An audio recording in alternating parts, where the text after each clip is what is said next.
Hello dear friends and family. So today we are going to look at passionate fruit as we look at the types of Granadilla and the types of passion fruit that we've come across in Colombia. As usual, we have our resident guest and chief, Candace, going to be tasting for us. And yeah, we're going to start off with what's called the normal sweet Granadilla, or as it says in Spanish, the double L is actually a ja, so it's a Granadilla. You'll see as Candy cuts it. It's quite big in comparison to the ordinary passion fruit that we know in South Africa. I'm going to cut it open so you can see the seeds. It's obviously very sweet, similar to flavor to what we've got in South Africa. If you take a look over there, and obviously these little seeds themselves come out and they're sweet, quite a sweet with an underlying tart flavor like a Granadilla. But what's so nice about this is how much pulp you actually get. They're amazing. They're really great for smoothies, the top of ice cream. Yeah, these are good. These are well worth eating. So yeah, that's what we would call the, I suppose, a Granadilla in South Africa. The next one is called the passion fruit in Colombia. The Spanish word for it is Maracuyá. I may be saying that wrong. Maracuyá.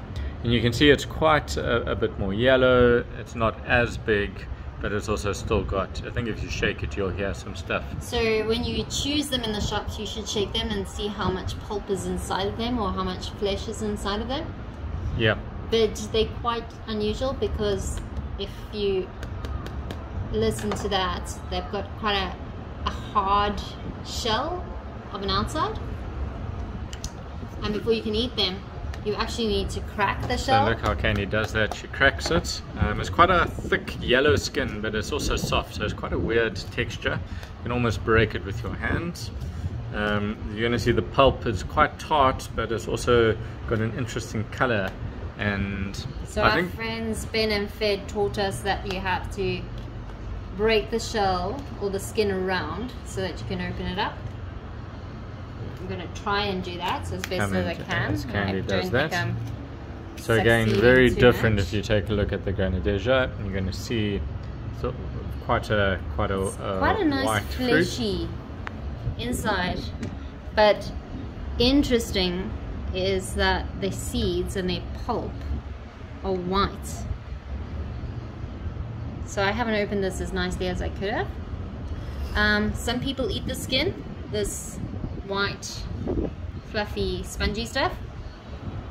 It's all good to eat. I don't love it, but it comes out quite easily. And you'll see there, again, versus the, I can just grate, it's quite a bit harder. I don't know if you can see that from mine. If you compare it to the Granadilla, it's a very different type of passion fruit versus the Granadilla.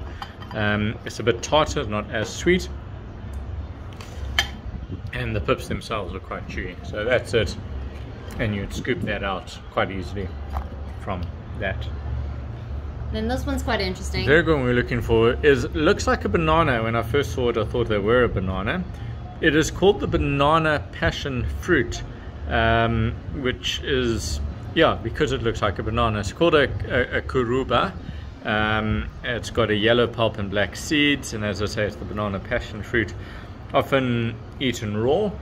Let me just turn this around as Candy cuts it, because it is fascinating. So I'm just going to take the tops off. That's even that side you can see a bit of a banana in there. Take the tops off. I'm going to cut down, which I didn't do the first time we had it. You can actually peel the skin. It's quite easy to take the skin off, almost but like I want a banana. you to see the inside. And then once it's open, you can see it. So those type of seeds again. These are a bit harder to get out. But they're very passion fruity like. You can actually, here we go. Compare them to those. And you can really just pull the seeds out. They actually come out really easily. These ones probably have the hardest seeds, so when you bite them you get quite a crunch. And it's not a very, very tart flavor. But again, nice again for smoothies. Yeah, nice to pop in. Don't think many people eat them by themselves. So 3 passion fruit and granadillas. Then the fourth one, which looks like it is almost another type of passion fruit or granadilla, is called a Lulo. The texture of it feels like an orange skin, almost partly. It's quite rough. It looks like a tomato, like almost an unripe tomato, but the skin is leathery. So it feels quite solid. And as Candy cuts it, you'll see the inside is almost like a translucent tomato. Can be eaten raw or cooked. Many people find it very tart, so they'll eat it as part of something, often in a juice as well. And as I say, it's quite hard here. I'm actually pushing down quite hard and it's not coming through. So the seeds, unlike a tomato, aren't there. As Candy opens that, you can see the very interesting, nothing that we get in South Africa at all. Kind of, from what I can remember, because I've eaten these before, tastes almost peachy. But sour for your peachy. Try a taste. Salty. Quite sour, quite salty, quite a nice tart flavor, I must be honest. That's quite nice. So, there are the 4 passion type fruits, and most probably this one and this one are my 2 favorites. I don't know which are yours, Candy. I actually really like the sweet passion fruit. This one. Not bad. This one's most probably the one you would want to put in the banana passion fruit. Yep, they're all good actually. Thanks for watching.